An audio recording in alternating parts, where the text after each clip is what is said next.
Ayan. Good morning. Magluluto po tayo ng gatang laing. So, ayan ang sangkap niya. May pork na dyan, sili, luya, at sibuyas. And then, bawang. At ito naman ang ating gata. Tara, magluto na po tayo. Gisa natin ang bawang.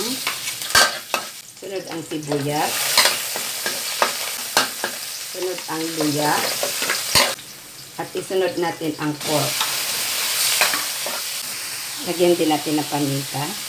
Pag nag-brown na po yung pork natin, saka natin ilagay ang ating gata.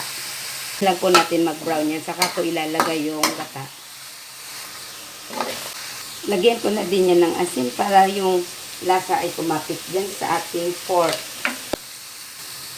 Ilagay na natin ang pangalawang gata. Pakuluin lang po natin yan. Pag kumulo na, saka naman natin ilagay ang laing. Natin ng pampasarap. Dito na ako magtitimpla sa sa gata para pag ilagay natin ang laing ay hindi na ako halo ng halo. Ang kulong-kulo na po ang ating gata, ilagay na natin ang ating laing.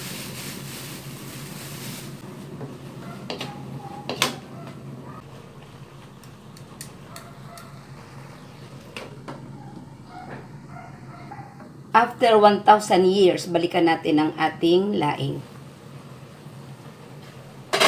At balik ta rin.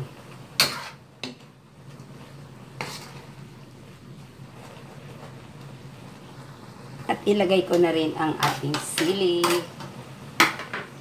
Kunting sili lang para hindi masyado maanghang.